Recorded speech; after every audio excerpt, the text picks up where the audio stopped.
real intentions of the followers of Muhammad towards Europe and Christianity in current times.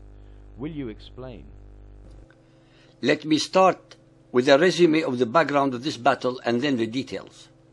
The Battle of Tours, October 10, 732, is also known as the Battle of Poitiers. The battle was fought near the city of Tours in France, close to the border between the Frankish realm and independent Aquitaine. The battle pitted Frankish and Burgundian forces under Charles Pepin, later titled Martel, against an army of the Arabian Umayyad Caliphate led by Abdul Rahman al-Ghafiqi, Governor-General of Al-Andalus.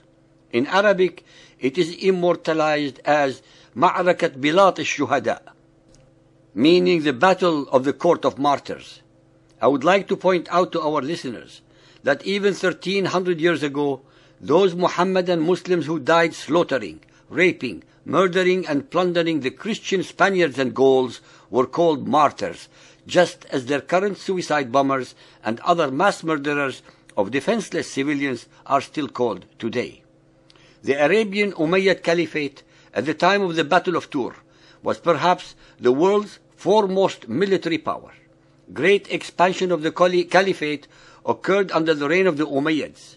Muhammadan Muslim armies pushed across North Africa and Persia through the late 600s. Forces led by Tariq bin Ziyad crossed Gibraltar and established Muhammadan power in the Iberian Spanish Peninsula, which consequently and subsequently crossed into southern France with the intention of expanding as far into Europe as their victories permitted. Other armies of the conquering Arabian hordes established power as far away as Sindh in what is now the modern state of Pakistan.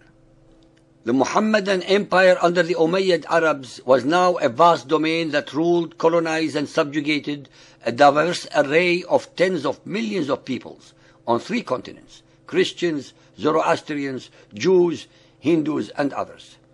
It had destroyed what were the 2 formerly super military powers, the Sassanid Persian Empire, which it absorbed completely, and the Byzantine Christian Empire, most of which it had absorbed, including Armenia, Syria, Judea, Palestina, Egypt, and North Africa. The Frankish realm under Charles Pepin was the foremost military power in Western Europe. It consisted of what is today most of France, most of Western Germany, and the Low Countries. The Frankish realm had begun to progress towards forming the first real imperial power in Western Europe since the fall of Rome. On his march through the southern districts of France, in the land of the Franks, Abdul Rahman utterly destroyed many towns and villages, killed and enslaved a great number of the people, and seized all the booty and property that he could carry off. He plundered the city of Bordeaux, and it is said that he obtained so many valuable things that every soldier was loaded with golden vases and cups and emeralds and other precious stones. Abdul Rahman trusted the tactical superiority of his cavalry and had them charge the Franks repeatedly. This time, the faith of the Umayyads had, in their cavalry, armed with their long lances and swords, which had brought them so many victories in previous battles, was not justified. In one of the rare instances where medieval infantry stood up against cavalry charges, the disciplined Frankish soldiers withstood the assault, though, according to some Arab sources, the Arab cavalry was able to break several times into the interior of the Frankish square. The Muhammadan horsemen dashed fearlessly and frequently against the battalions of the Franks, who resisted heroically, and many fell dead on both sides. Despite these determined assaults, the Frankish wall did not give in. It appears that the years of year-round training that Charles had instilled in his men paid off brilliantly. In fact, his hard-trained soldiery accomplished what was not thought possible at that time, that infantry could withstand the determined onslaught of cavalry. For the first time, this was exactly what happened as the Frankish infantry withstood the repeated assaults of the Umayyad heavy cavalry. Charles had created an army of professional infantrymen, which was both highly disciplined and well motivated, having campaigned with him all over Europe. They were buttressed by the levies that Charles basically used to raid and disrupt his enemy lines and gather food for his infantry.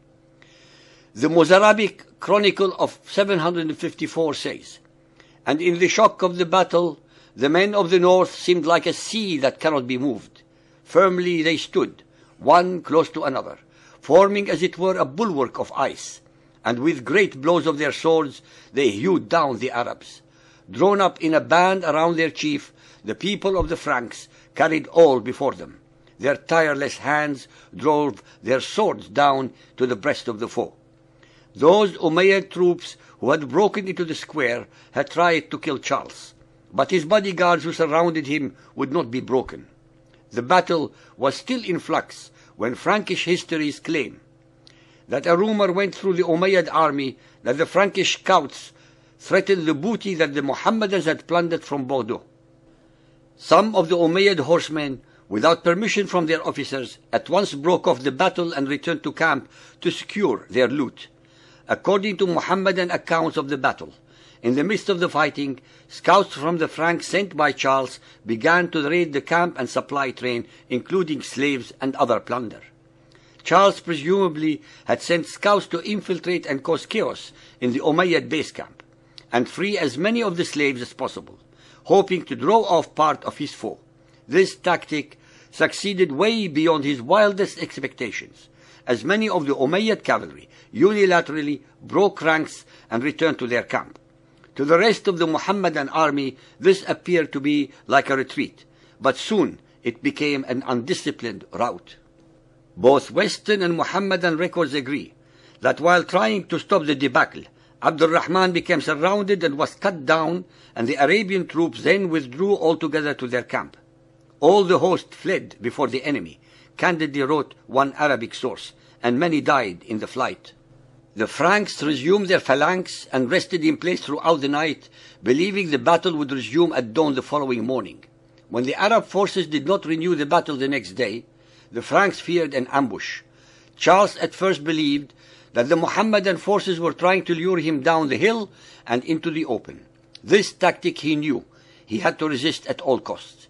He had, in fact, disciplined his troops for years that under no circumstances whatsoever would they break formation and come out in the open.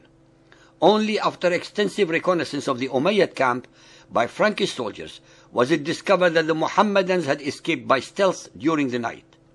Both historical accounts assert that the Mohammedan Muslims had so hastily abandoned their camp that even the tents were abandoned as the Umayyad forces headed back to Iberia, Spain, with whatever loot remained that they could carry. The Franks was victorious. Abdul Rahman al-Ghafiqi was killed, and Charles subsequently extended his authority in the south. 9th century chroniclers, who interpreted the outcome of the battle as divine judgment in his favor, gave Charles the nickname Martellus, the hammer, recalling the title heaped upon Judas Maccabeus, the hammerer of the Jewish Maccabean revolt against the Seleucid Greek Empire. Exact details of the battle, including its exact location and the number of combatants, cannot be determined from the accounts that have survived. Only one thing remains certain: the Frankish troops won the battle without cavalry. History is peppered with singular battles, the outcome of which did actually change the course of human history, such as those of Marathon and Arbela. Without a shadow of a doubt, the battle that was won by Charles Martel at Tours was seminal, since it saved the whole of Christian Europe from becoming Islamized and thus actually preserving Christianity. Mohammedan Islam at this moment of history and in the foreseeable future is in the process of reconquering Christian Europe without war. They are slowly, but most assuredly, conquering her demographically from within, through immigration and a much higher birth rate.